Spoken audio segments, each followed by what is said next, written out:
The recently launched cryptocurrency Chia has apparently been advertised on AWS Web Services' Chinese site as a way to use its cloud computing storage to farm it or mine it.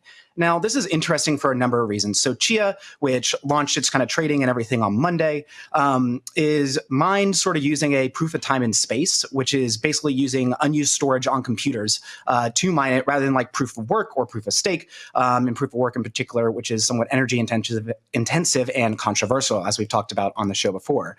But this was interesting because this is AWS, kind of a backbone of the internet in a lot of ways, getting into the space seemingly. And since that post went up, it is now a 404 and has been taken down. So, Will, I want to toss this to you to get your initial thoughts on what all of this means and maybe what it means for Chia as well. Proof of space and time is just a great tagline. I will say that. That beats proof of work. That beats proof of stake. Like, that's where I'm going to start investing. Proof of galaxy brain. Yeah, no, interesting. So I've not done a lot of reporting on Chia. Brady Dale has done some work on that over the years, and you should definitely go check out those articles for a more in-depth look into their ecosystem.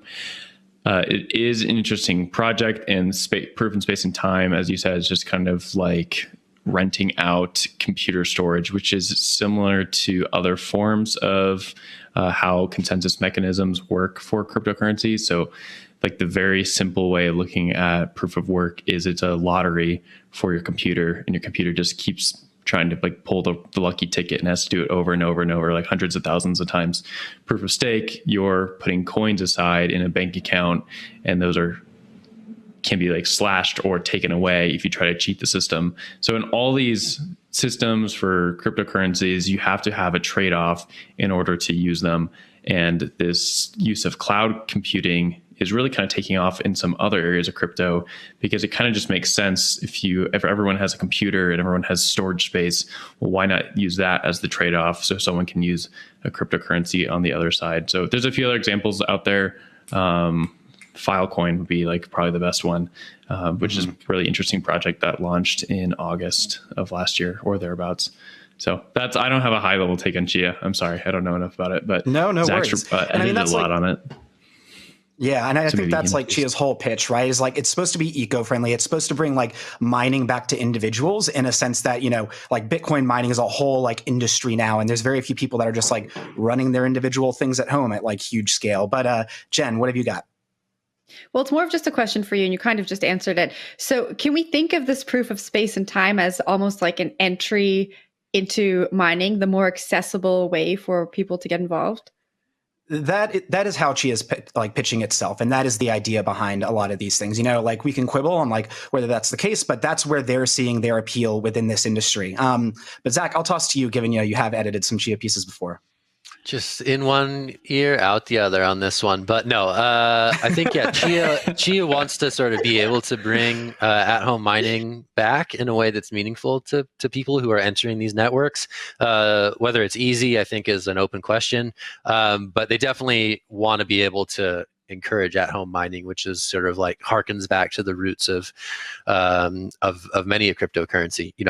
As Naomi knows from warming her house with her spare crypto miner, there are some hoops to jump through, but Chia wants to be able to be GPU friendly for folks at home who want to participate in the network that way.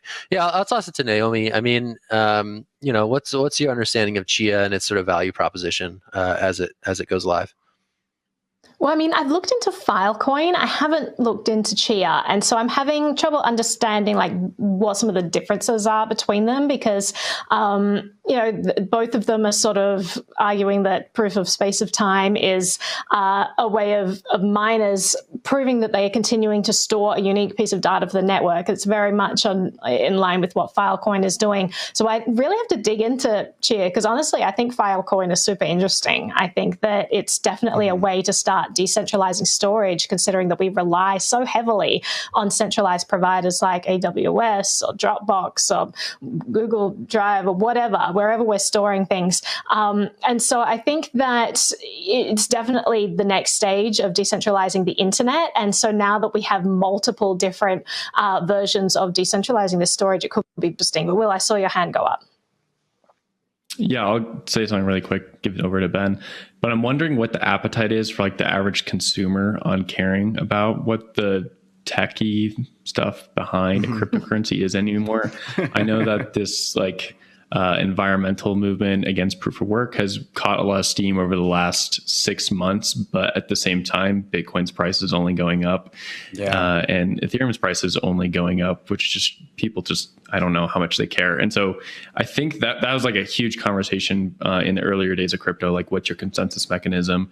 And it was like really hot to use different consensus mechanisms and Bitcoin. So interesting to see another one walk onto the scene in the middle of a bull run. But to you, Ben. Yeah, absolutely. And I think, Naomi, just briefly, and I'll toss to you, I think it's really, what's interesting to me here is that AWS was offering up itself as like a way to farm Chia. And obviously, you know, Chia calls miners farmers, so it's a bit of a discrepancy there. But I think that that's an incredibly centralized system. And so to see them like offer this up as a way to like, you know, farm a cryptocurrency was odd to me, particularly now that the page is down. So that's a story I'm going to keep on following.